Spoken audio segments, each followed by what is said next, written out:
At dahil birth month ko na, deserve ko magkakilay. So tara, samahan niyo ako. Pagpasok ko pa lang, ramdam ko na ang welcoming vibes ng Pel Aesthetic Clinic. Syempre, meron akong peg na kilay na gustong ma-achieve. Ayan na, nililinis na. Nilalagyan na din ng pampatulo, pampamanhid pala. Para chill lang ako habang kinikilayan.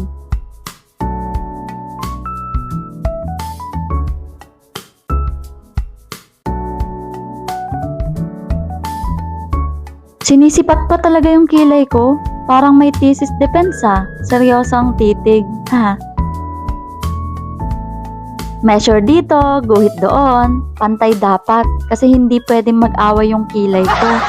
OMG, ayan na. Tusok-tusok moment. Pero laban lang. Para sa kilay na pang Miss Universe. As you can see mga bebe loves, super professional at sobrang gaan ng kamay ni ma'am.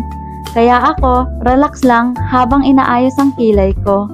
Oh, di ba? Fresh na fresh, parang ipinanganak akong may kilay. Sino pa ba ang need ng filter kung ganito kaganda, di ba? Thank you Pel Aesthetic Clinic. Kung kilay ang hanap mo, dito ka na, bebe loves. Follow nyo na rin ang page nila para updated kayo sa mga promos. See you here, baby loves.